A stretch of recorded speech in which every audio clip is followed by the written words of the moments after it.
So I started going back to the European Monitoring Center and helping them crawl drug markets and figure out what are all these drugs on the internet. There was just a book published by EMCDDA, which I have a chapter and I helped advise in the whole book about the internet and drug markets, because crypto markets, as they call them, are becoming the new wave to get drugs out.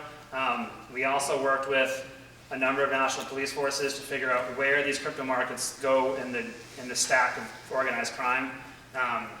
Transnational organized crime is not organized, but it's organized in the fact that someone gets together, someone has to be the supplier, someone has to be the distributor, someone has to do the marketing, someone has to do advertising, someone has to do affiliates. Think of any modern business, the drug gangs work the exact same way. The crypto markets mostly fall into the advertising. The people at the low-ranking individuals, they're technical enough to set up a .onion site or a .i2p or whatever. There's a lot of stuff they do inside gaming. Someone mentioned virtual gaming and currency before. There's a lot of stuff that goes on inside there too. And that's usually what you find is the low-ranking people get stuck with doing like farming. This should be news to nobody. What's been happening though is that there's a screenshot of a which is one of the markets that's stayed online. They've moved from just drugs to identity credentials, counterfeits, electronics, forgeries, jewelry, services for hire, and a whole bunch of other stuff. Wherever something is illegal, one of these markets will sell it to your jurisdiction.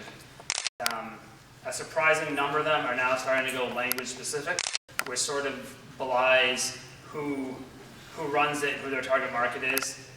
It's just Mandarin. If you're Cantonese or something, your target market is like Hong Kong and the surrounds. So likely your supplier and organization is Hong Kong and surrounds, which gives out a lot, sort of give a lot of information. The Switzerland has 3 different languages. The drug markets that target the Swiss French versus the Swiss German versus the Swiss Italian sort of gives you who's likely running it and where they're geolocated at. And it helps you hunt down stuff.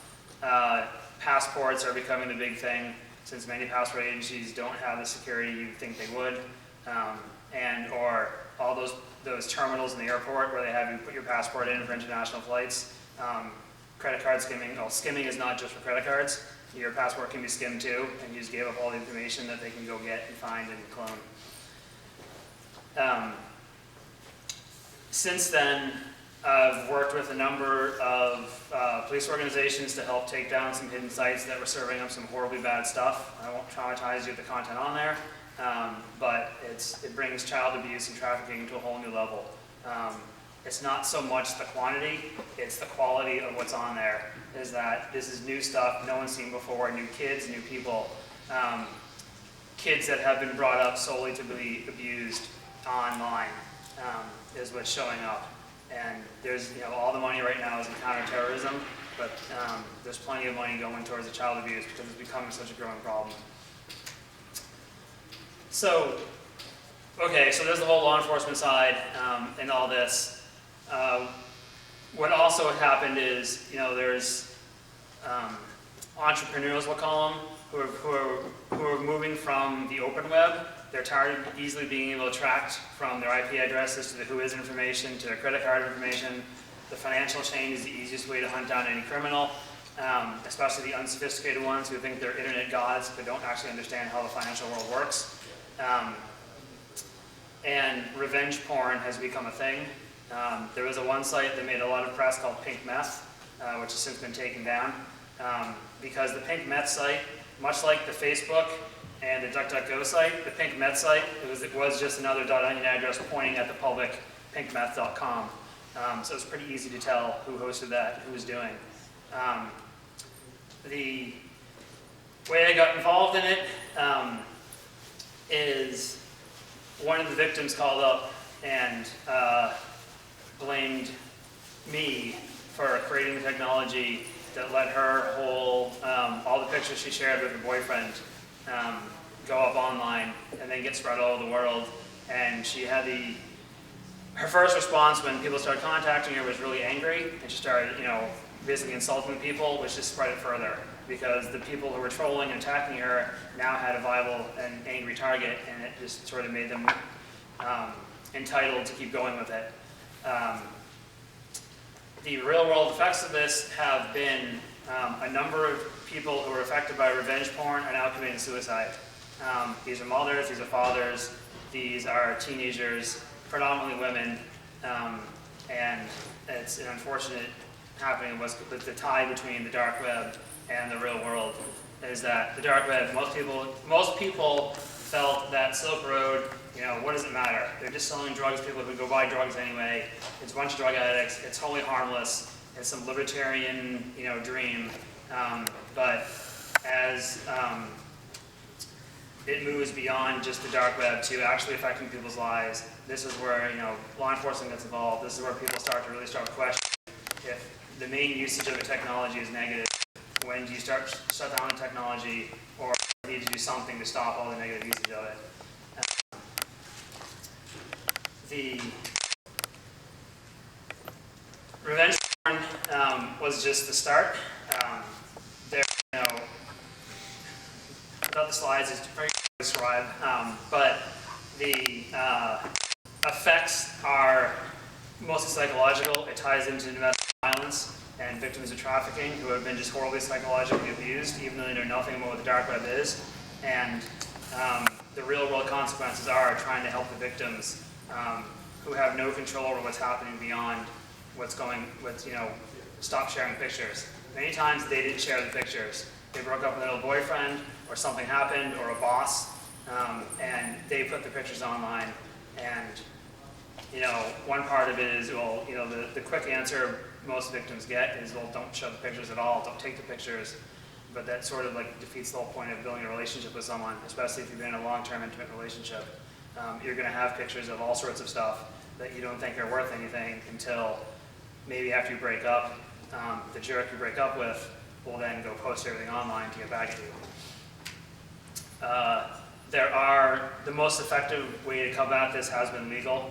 There's a cyber civil rights initiative, which is going after people hosting this stuff, and they run right into the problem of the dark web hosting this stuff. But actually, many of the dark web people, when you eventually find a way to contact the person, whether it's obviously never direct, but through the forum or whatever, many of them will take down revenge porn and child abuse. The Omnia search engine that Paul mentioned earlier, and Tor Web, if you contact them and say the following site is only serving up this, this, or this, they'll strip it out of the directory, so you can't search it, can't find it anymore. Even criminals seem to have, not to say that Omnia and Tor Web are criminals, but the actual criminal hosting places even seem to have a moral thing of if it involves absolute harm or it gets in the way of their business, then they will stop hosting it. So, I've worked with victims of domestic violence and stalking and revenge porn since about 2011. I didn't realize what the effects were until it happened to me. So in 2014, there's a blog post you can go look at today on Tor's website. It's my May 2014 trip report. I posted up a bunch of stuff. Sweden is very pro-feminist, and I put up a bunch of just relayed basically what was happening in the at the conference, the Stockholm Internet Forum, and I thought it was a very weird comment showed up on Tor's blog. It was the first comment. First comment, and this will sound completely, well, I guess you can't see it. The first comment is, I'll read it to you. Ironic it takes an Arabic man, good looks notwithstanding, wink wink, to stand up for women on the internet at a conference about white men in the news. The white men in the news, I assume, is because most of the comments was about Julian Assange and WikiLeaks at the time and his Collateral Murder video. I was the one who wrote the thing. I'm not Arabic. I guess I'm darker skinned, so I look Arabic. But then there's more comments, and then someone, I won't read this, but someone really pissed off at WikiLeaks wrote a comment, and then it went from there. And then I became the target of both the anti-WikiLeaks crowd and the pro-WikiLeaks crowd and the pro-feminist crowd and the anti-feminist crowd, all because I wrote a trip report about going to the Stockholm Internet Forum in 2014. The first instinct, so I talked to my friends in law enforcement and said, hey, check this out. And they're like, yeah, dude, we don't know what to do about it.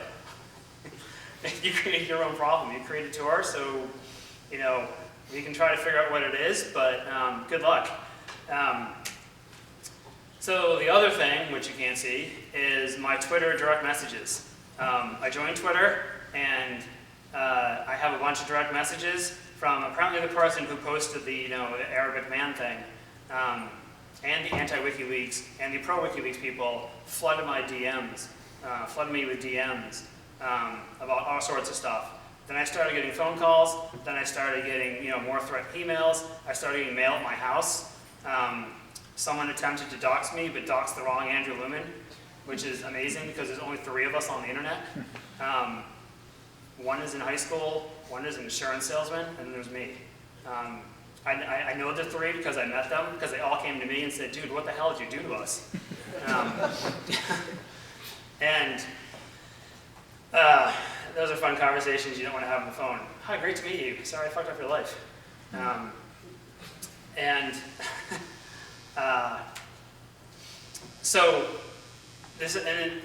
When I started looking into the IP addresses, working with Twitter and the security, and trying to figure out with law enforcement to figure out where this stuff is coming from, some of it came from Tor, some of it came from these other networks. And I started trying to figure out, well, how secure is I2P actually? There's an out proxy idea. How secure is that? How secure is, there's a beep site. There's, same with Tribbler. Somehow someone figured out how to get to Twitter through Tribbler. And start trying to figure out how all this stuff is. Turns out they're not very secure. I2P is based on Java, and that's a choice they made a long time ago. Java's riddled with holes. Most JVMs and most machines are riddled with holes. The Jetty they use inside I2P is old and not updated, and it has some well-known bugs. So there's easy ways, if you're willing to be the gray area, to go after these sites. To use the big, you're probably going to see this, but DARPA put up a thing that, here's the big iceberg with the DARPA logo over it. So they created a project called Memex to be the deep web search engine. The number 1 rule of Memex is that you can talk about Memex.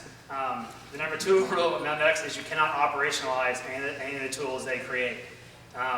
Since I'm not part of the Memex project, I can operationalize their tools. They have hybrid spiders, they have forum spiders, they have a whole lot of cool things people have written to try to do link analysis and all this, and I use it against myself to try to figure out who's posting what where, and why are these idiots harassing me. And I ran into a bunch of interesting people, namely the Thorn Foundation. So the Thorn Foundation does a lot of anti-sex trafficking, child sexual exploitation work. They were looking for help in trying to figure out how to use big data to actually find and identify the kids showing up. The vast majority of where they show up on is the clear web. There's so much stuff out there, I think, to your point. The billion or so websites out on the clear web, law enforcement can't keep up with that. Google can't keep up with it. You can still Google child abuse images in Google Images and they'll show up. Only if you flag it, Google will take it down. Or if their AI detects, hey, this looks like a naked kid, take it down. So the vast majority of it, it's all out there. It's just a matter of harvesting it and putting it together and looking at, where these people are. By doing what I've done, I ran into them because I actually ran into a forum where they were talking about how they're harvesting this stuff. And I was like, hey, here's what I have, just from my own experience. So the good of that is that we're now working together to try to stop, try to identify all that stuff and make the tools better, because right now you get a lot of noise. You get pictures of people's elbows that look funny. You get all sorts of, and it looks skin colored, shows up as potentially child abuse, and you can't find it, you can't filter through that human fast enough. Most of this comes out of just curiosity.